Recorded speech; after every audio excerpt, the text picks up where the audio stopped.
Hello students, ఈరోజు మనం second year ఎకనామిక్స్లో one of the important topic అయినటువంటి రిజల్ట్స్ ఫర్ పాపులేషన్ ఎక్స్ప్లోజన్, జనాభా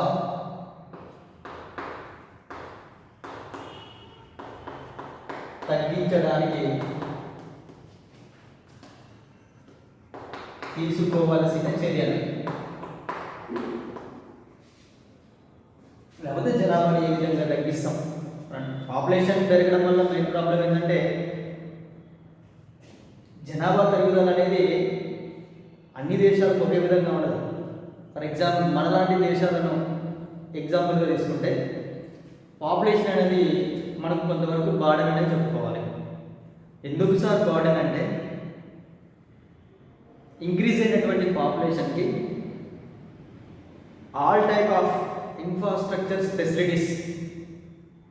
ఫెసిలిటీస్ వాటన్నిటిని కల్పించాల్సినటువంటి, అంటే వాటన్నిటిని ఏర్పాటు చేయాల్సినటువంటి రెస్పాన్సిబిలిటీ అది ఎవరికి ఉంటుందంటే గవర్నమెంట్ వాళ్ళకి ఉంటుంది. మరి గవర్నమెంట్ వాళ్ళకి అదొక ఏంది హెవీ లెవెల్ ఆఫ్ ఇన్వెస్ట్మెంట్, పెట్టుబడితో, పెద్ద మొత్తంలో పెట్టుబడితో కూడుకున్నటువంటి పని.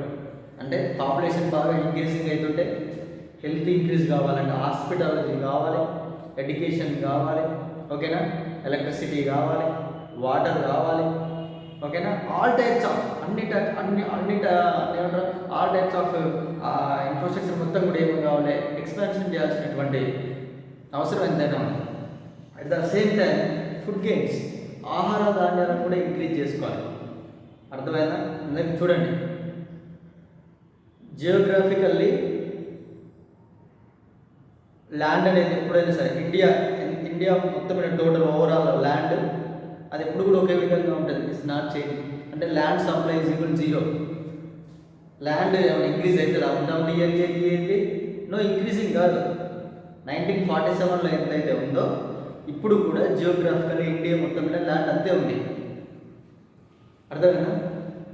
మళ్ళీ అప్పుడున్నటువంటి పాపులేషన్ 1947లో ఎంతైతే పాపులేషన్ ఉందో ఇప్పుడు కూడా మరి అంతే పాపులేషన్ ఉందా? లేదు. 1950స్లో 30 crores పాపులేషన్ ఉంటే 47 to 50 ఆ ఇయర్లో 30 crores పాపులేషన్ ఉంటే 2011 సెన్సస్ ప్రకారం ఎంత ఉంది? 121 crores ఆఫ్ పాపులేషన్. అంటే పాపులేషన్ అనేది ఏంది? ఇంక్రీజింగ్ అయింది, హెవీ లెవెల్ ఆఫ్ ఇంక్రీజింగ్. వరల్డ్లోనే సెకండ్ స్టేజ్లో ఉన్నాం మనం. మరి ఇట్లా ఇంక్రీజింగ్ అయినటువంటి పాపులేషన్కి మరి పాపులేషన్ ఇంక్రీజింగ్ అయింది కానీ ల్యాండ్ ఇంక్రీజింగ్ అయిందా? కాలేదు. అంటే ఈ పాపులేషన్కి అన్ని టైప్స్ ఆఫ్ ఫెసిలిటీస్ ఎవరు కల్పించాలి సార్ అంటే గవర్నమెంట్ కల్పించాలి, ఓకేనా, ఎంప్లాయ్మెంట్ కల్పించాలి. పాపులేషన్ ఇంక్రీజింగ్ అవుతుంది, ఎడ్యుకేషన్ ఇంక్రీజింగ్ అవుతుంది, హెల్త్ ఇంక్రీజింగ్ అవుతుంది, ఎంప్లాయ్మెంట్ ఇంక్రీజింగ్ కావాలి, అర్బనైజేషన్ కావాలి, ఇండస్ట్రియలైజేషన్, వీటన్నిటిని ఏం చేయాలి? ఇంక్రీజ్ చేయాల్సినటువంటి యూజ్ ఎంత ఖచ్చితంగా చేయాల్సిందే. అదంతా పెద్ద బాడని. మరి ఇండియా లాంటి దేశానికి అది పాసిబిలిటీ కాదు. ఎందుకంటే ఇండియా కంటిన్యూలీ ఇప్పుడిప్పుడే డెవలపింగ్ కంట్రీ, ఇప్పుడిప్పుడే డెవలప్ అవుతూ ఉన్నటువంటి కంట్రీ. అంటే 100% అగ్రికల్చర్ సెక్టర్ డెవలప్ కాలేదు, కొంతవరకు అయింది. ఇంకా comparison to other countries, comparison to developed కంట్రీస్తో పోల్చుకుంటే ఇంకా కాలేదు. ఇండస్ట్రియల్ సెక్టర్ ఇంకా డెవలప్ కాలేదు. థర్డ్ సెక్టర్ 100% డెవలప్ కాలేదు కాదు. అర్థమవుతుందా? ఇవన్నీ డెవలప్ ఇప్పుడిప్పుడే అవుతున్నాయి కాబట్టి ఇన్వెస్ట్మెంట్ అనేది ఈ డెవలప్మెంట్ మీద పెట్టాలి. కానీ పాపులేషన్ ఇంక్రీజింగ్ అయింది కాబట్టి అర్థమైనా వాళ్ళకి ఇన్ఫ్రాస్ట్రక్చర్ స్పెసిలిటీ కల్పించలేదు, దాని మీద పెట్టినట్లయితే డెవలప్మెంట్ అనేది ఏమైపోతుంది? క్లోజ్ అయిపోతుంది. అందుకనే పాపులేషన్ అనేది పెరగాలి, కొంతవరకు బెటరే. కానీ హెవీ లెవెల్ ఆఫ్ పాపులేషన్ ఉంటే అది ఏ కంట్రీకైనా సరే, ఏ దేశానికైనా సరే ఒక ఏమవుతుంది?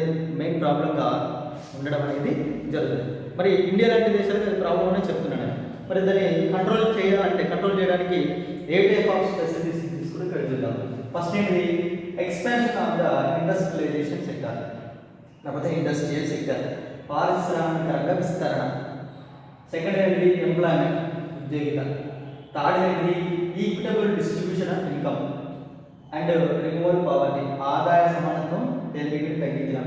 ఎడ్యుకేషన్, విద్య, ఏజ్ ఆఫ్ మ్యారేజ్, వివాహ వయస్సు, పబ్లిక్ ఇన్ఫర్మేషన్ ప్రోగ్రామ్స్, ప్రజా సమాచార ప్రజా సమాచార కేంద్రాలు, ఇన్సెంటివ్స్ అండ్ డిసిన్సెంటివ్స్ అంటే ప్రోత్సాహకాలు, నిరుత్సాహకాలు చెప్పుకోవచ్చు. ఫ్యామిలీ ప్లానింగ్ సెంటర్స్, కుటుంబ నియంత్రణ కేంద్రాలు. వీటి ద్వారా ఏమన్నా ఇక్కడ పాపులేషన్ ఎక్స్పాన్షన్ అంటే జనాభా పెరుగుదలను తగ్గించడానికి తీసుకోవాల్సినటువంటి చర్యలుగా భావించడం అనేది జరిగింది. ఫస్ట్ ఏంటంటే number 1 expansion of the industrial sector, పారిశ్రామిక రంగ విస్తరణ. ఈ ఇండస్ట్రియల్ సెక్టర్ని బాగా మనం ఎక్స్పాన్షన్ చేసుకోవడం వల్ల ఏమవుతుందంటే అతి అర్లీగా అర్బనైజేషన్ అనేది జరుగుతుంది. ఫస్ట్ అర్బనైజేషన్, పట్టణీకరణ, నగరీకరణ అనేది జరగడానికి అవకాశం ఉంటుంది, పాసిబిలిటీ అనేది కూడా. ఎందుకంటే ఇండస్ట్రియలైజేషన్ అనేది రూరల్ ఏరియాస్లో ఉండదు, అది మొత్తం అర్బన్ ఏరియాస్లోనే ఎక్కువగా ఉంటుంది. ఎందుకు రూరల్ ఏరియాస్లో ఉండదంటే రూరల్ ఏరియాస్లో ఇండస్ట్రియలైజేషన్స్కి కావాల్సినటువంటి అంటే పారిశ్రామికీకరణకి కావాల్సినటువంటి ఇన్ఫ్రాస్ట్రక్చర్ డెవలప్మెంట్ అనేది రూరల్ ఏరియాస్లో లేదు. కాబట్టి అర్బన్ ఏరియాస్లోనే ఇండస్ట్రియలైజేషన్ జరుగుతుంది. మరి అర్బన్ ఏరియాస్లో కొంతవరకు ఏంటిది ఈ ఇన్ఫ్రాస్ట్రక్చర్ ఫెసిలిటీస్ అన్నీ కూడా అంటే ఇన్ఫ్రాస్ట్రక్చర్ ఫెసిలిటీ ఏంటిది వాటర్, ఎలక్ట్రిసిటీ, రోడ్, ట్రాన్స్పోర్ట్, ఓకేనా, ఇన్సూరెన్స్ అండ్ బ్యాంకింగ్ ఇవన్నీ కూడా అవైలబుల్గా ఎక్కడ ఉంటాయి? అర్బన్ ఏరియాస్లో ఉంటాయి, రూరల్ ఏరియాస్లో లేవు. కాబట్టి ఇండస్ట్రియలైజేషన్ కూడా ఎక్కడ ఉంటుందంటే అర్బన్ ఏరియాస్లోనే ఉంటుంది. ఈ అర్బన్ ఏరియాస్లో ఉండడం వల్ల ఏమవుతుందంటే నెంబర్ ఆఫ్ పీపుల్స్ అనేది, నెంబర్ ఆఫ్ ఫ్యామిలీస్ అని ఏం చేస్తాయంటే రూరల్ ఏరియాస్లో ఉన్నటువంటి ఫ్యామిలీస్ మొత్తం కూడా అర్బన్ ఏరియాస్లోకి ఎంప్లాయ్మెంట్ కోసం రావడం అనేది జరుగుతుంది. ఎంప్లాయ్మెంట్ కోసం ఎక్కడి నుంచి? రూరల్ ఏరియాస్ నుంచి ఎక్కడికి వస్తుంది? అర్బన్ ఏరియాస్లోకి రావడం అనేది జరుగుతుంది. మరి అర్బన్ ఏరియా ఎందుకు వస్తుంది? రూరల్ ఏరియాస్ మీద డిపెండ్ కావచ్చారంటే రూరల్ ఏరియాస్లో ఉన్నటువంటి ఒకే ఒక సెక్టర్ ఏంటిది? Agriculture sector. అగ్రికల్చర్ సెక్టర్ మీద ఎక్కువ మంది డిపెండ్ అయితే దాని నుంచి వచ్చేటటువంటి ఇన్కమ్ చాలా తక్కువగా ఉంటుంది. అదే ఇండస్ట్రియలైజేషన్ ఉందనుకోరి నెంబర్ ఆఫ్ ఫ్యామిలీస్ ఏం చేస్తాయంటే అక్కడి నుంచి ఇక్కడికి మైగ్రేట్ అవుతారు. దేనికోసం? ఎంప్లాయ్మెంట్ కోసం. అర్థమవుతుంది? ఎంప్లాయ్మెంట్ కోసం రావడం ఆటోమేటిక్గా అర్బనైజేషన్ అంటే ఇండస్ట్రియలైజేషన్ అర్బనైజేషన్లో ఏంటిది ఒక ఇండ్లు అంటే ఏమన్నా రెంట్కు హోమ్ పర్పస్లోనో, అర్థమైందా? లేకపోతే ఆ లివింగ్ కాస్ట్ని బేస్ చేసుకోవడం, లివింగ్ కాస్ట్ ఆ రెంట్ని బేస్ చేసుకోవడం, అర్థమైందా? వాటన్నిటిని బేస్ చేసుకుని ఏం చేస్తారంటే ఒక ఫ్యామిలీ సిచ్యువేషన్ అంటే ఒక ఫ్యామిలీ ఏ విధంగా ఉండాలనే దాని మీద కూడా వాళ్ళు కంట్రోల్ కావడం అనేది జరుగుతుంది. ఎందుకంటే రూరల్ ఏరియాస్తో కంపారిజన్ చేసుకుంటే అర్బన్ ఏరియాస్లో లివింగ్ కాస్ట్ అనేది ఎక్కువగా ఉంటుంది, ఎడ్యుకేషన్ కాస్ట్ అనేది ఎక్కువగా ఉంటుంది, హెల్త్ కాస్ట్ అనేది ఎక్కువగా ఉంటుంది. అర్థమైంది? ఇవన్నీ చాలా కాస్ట్లీతో కూడుకున్నాయి. కాబట్టి ఒక ఫ్యామిలీ సిస్టమ్, ఫ్యామిలీ ఎంతమంది ఉండాలి, ఒక ఫ్యామిలీలో ఎంతమంది అంటే ఏమంటారు బార్నింగ్, ఎంతమంది పిల్లలు కనడానికి వాళ్ళు ఇంట్రెస్ట్గా ఉంటారు అనే దాని మీద వాళ్ళకి ఒక ఏంటిది ఒక ఇమాజినేషన్, ఒక అవగాహన అనేది వచ్చేస్తుంది. అందుకని ఇండస్ట్రియలైజేషన్ అనేది అతి త్వరగా డెవలప్ కావాలి అని తీసుకున్నాను. నెక్స్ట్ ఏంటంటే ఎంప్లాయ్మెంట్. ఇది కూడా అంతే. ఎంప్లాయ్మెంట్ కనుక మనం బాగా కల్పించగలిగినట్లయితే అంటే ఎంప్లాయ్మెంట్ కనుక బాగా ఎక్స్పాన్షన్ చేసినట్లయితే, ఉద్యోగితని ఎక్స్పాన్షన్ బాగా ఇవ్వగలిగినట్లయితే సేమ్ అందరూ కూడా ఏం చేస్తారు? అర్బన్ ఏరియాస్లోకి రావడం, ఓకేనా, మంచి లివింగ్ కాస్ట్ అన్నింటిని బేస్ చేసుకొని కూడా ఏంటి స్మాల్ ఫ్యామిలీకి అంటే చిన్న ఫ్యామిలీకి ఎక్కువగా ఇంపార్టెన్స్ ఇవ్వడం అనేది జరుగుతుంది. నెక్స్ట్ ఏంటి? ఈక్విటబుల్ డిస్ట్రిబ్యూషన్, ఇంకా రిమూవల్ పావర్టీ, ఇన్కమ్ ఇన్ఈక్వాలిటీస్, సమానమైనటువంటి పంపిణీ. అంటే రూరల్ ఏరియాస్, అర్బన్ ఏరియాస్ అనేది రూరల్ ఏరియాస్లో కానివ్వండి. ఈక్విటబుల్ డిస్ట్రిబ్యూషన్ ఆఫ్ ఇన్కమ్ అంటే ఇన్కమ్ని అందరికీ ఒకే లెవెల్లో ఉండడాన్ని ఇక్కడ ఈక్విటబుల్ డిస్ట్రిబ్యూషన్ ఆఫ్ ఇన్కమ్ అంటాం. చూడండి, మనం చుట్టూ ఏరియాలో చూస్తున్నాం, ఒక్కడే బిల్డింగ్లు కడుతుంటాడు, ఇంకోడేమో ఆ రేకుల షెడ్ ఎప్పుడు అట్లనే ఉంటుంది. రీజన్ అన్నిటికీ డిఫరెంట్ ఏంటంటే ఒక వే ఉంటుంది, ఇల్లు ఉంటుంది. అంటే గవర్నమెంట్ తీసుకునేటటువంటి పాలసీస్ కూడా, విధానాలు కూడా అంటే 1947, 50s, 60s, 70sలో ల్యాండ్ రిఫార్మర్స్ విషయంలో కానీ, భూ సంస్కరణల విషయంలో కావచ్చు, అర్థమైనా గవర్నమెంట్ పావర్టీని తగ్గించడానికి తీసుకునేటటువంటి చర్యలు కావచ్చు, గవర్నమెంట్ పాలసీస్ విషయంలో కావచ్చు, సరైనటువంటి నిర్ణయాలు తీసుకున్నప్పుడు అవి అంటే గ్రౌండ్ లెవెల్లో ఉన్నటువంటి వారికి కరెక్ట్గా వెళ్తున్నాయా వెళ్ళట్లేవా? ఫైనాన్షియల్ సపోర్ట్ ఇస్తారు. ఫైనాన్షియల్ సపోర్ట్లో ఒక రకం వర్గం అంటే ఒక క్లాస్లో ఒక రకం వర్గం వాళ్ళకి మాత్రమే వాళ్ళకు జస్టిఫై జరుగుతుంది. మరి లో లెవెల్లో ఉన్నటువంటి ఫ్యామిలీస్కి కూడా అవి జరగాలి. అలా జరిగినప్పుడే ఏమవుతుంది, ఇన్కమ్ ఇన్ఈక్వాలిటీస్ అనేవి తగ్గి పావర్టీని అంటే పేదరికాన్ని తగ్గించడానికి తోడ్పడతాయి. పేదరికాన్ని తగ్గితే ఆటోమేటిక్గా నెంబర్ ఆఫ్ చేంజెస్ అనేసి ఎట్లా అంటే చూడండి, పేదరికాన్ని తగ్గింది అనుకోరి ఆటోమేటిక్గా ఎంప్లాయ్మెంట్ అనేది వస్తుంది. ఎంప్లాయ్మెంట్ అంటే ఇన్కమ్ అనేది ఉంటుంది. ఇన్కమ్ ఉంటే వాడికి ఒక మంచి ఫ్యామిలీ ఉంటుంది. మంచి ఫ్యామిలీ ఉంటే మంచి థాట్స్ అనేవి వస్తాయి. అర్థమైనా మంచి ఎంప్లాయ్మెంట్ ఉన్నప్పుడు వాడికి ఒక ఫ్యామిలీ సిస్టమ్ ఒక అవగాహన అనేది వస్తుంది. అలా లేకపోవడం వల్ల ఇప్పుడు ఉన్నటువంటి పావర్టీ అంటే పేదరికంతో ఉన్నటువంటి వాళ్ళ పావర్టీతో ఉన్నటువంటి వాళ్ళ లైఫ్ స్టైల్ చెప్పిన మార్నింగ్ ఆల్రెడీ ఒక క్లాస్లో మనం డిస్కషన్ చేసుకున్నాం. ఏ క్లాస్ అంటే పావర్టీలో ఉన్నటువంటి ఫ్యామిలీ ఏ విధంగా ఆలోచిస్తుందంట, ఒక శిశువుని బార్నింగ్ అంటే పుడితే ఒక శిశువు బార్న్ అయితే బేబీ ఆఫ్ బార్న్ ఉంటే ఆమె పెద్దగా అంటే ఏంటి, ఆమె పెద్దగా అయ్యేంత వరకు కూడా ఆమెకు అయ్యే ఖర్చు కంటే ఆమె పెద్దగా అయిన తర్వాత ఆమె ఎక్కువ ఆదాయం సంపాదిస్తుంది. అంటే ఆమె ఎక్స్పెండిచర్ కంటే ఆమె ఒక స్టేజ్కి వచ్చిన తర్వాత ఆమె నుంచి వచ్చేటటువంటి ఇన్కమ్ ఎక్కువగా ఉంటుంది అనేటటువంటి కాన్సెప్ట్ తోటి ఈ పావర్టీ ఫ్యామిలీస్ ఏవైతే ఉన్నాయో ఇవన్నీ వీళ్ళందరూ కూడా 4, 5, 6 మెంబర్స్ ఆఫ్ బార్కి ఎక్కువ ఇంట్రెస్ట్ చూపడం అనేది జరుగుతుంది. 5, 6, 7 మంది పిల్లలు కనడానికి ఎక్కువ ఇంట్రెస్ట్ చూపడం అనేది జరుగుతుంది. అదే వాళ్ళకి మంచి లెవెల్గా అంటే ఇన్ఈక్వాలిటీస్ని తగ్గించి గవర్నమెంట్ మంచి పాలసీస్ని తీసుకొచ్చి అర్థమైనా వాళ్ళకు ఒక ఎంప్లాయ్మెంట్ కల్పించినట్లయితే ఆ లెవెల్ నుంచి మనం బయటకు తీసుకోవడానికి ఛాన్స్ అనేది ఉంటుంది. నెక్స్ట్ ఏంటి, ఎడ్యుకేషన్, విద్య. ఇది కూడా వన్ ఆఫ్ ద మెయిన్ రీజనే. ఎడ్యుకేషన్ ఉన్నట్లయితే అన్నిటి మీద అవగాహన అనేది ఉంటుంది.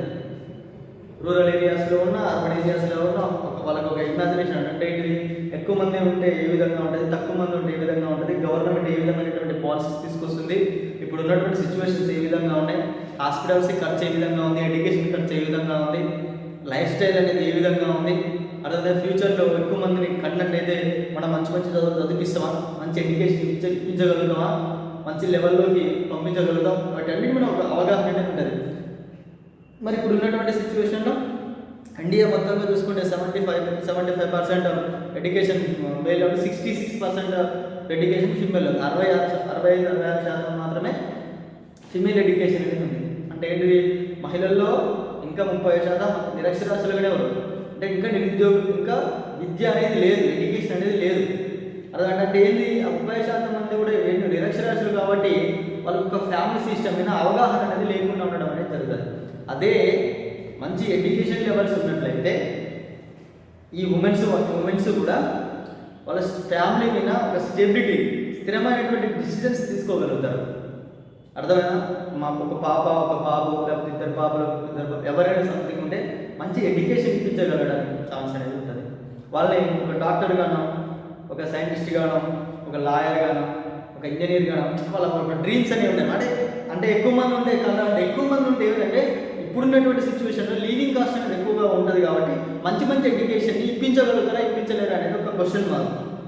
అర్థమైంది. అంటే ఏంటి, ఎడ్యుకేషన్ అనేది అన్ని విధాలుగా ఆల్ టైప్స్ అన్ని విధాలుగా ఆలోచించడం అనేది జరిగి అర్థమైనా స్మాల్ ఫ్యామిలీకి అంటే చిన్న ఫ్యామిలీ సిస్టమ్ అంటే స్మాల్ ఫ్యామిలీ సిస్టమ్కి ఇంపార్టెన్స్ ఇవ్వడం అనేది జరుగుతుంది. నెక్స్ట్ ఏంటి, ఏజ్ ఆఫ్ మ్యారేజ్, వివాహ వయస్సు.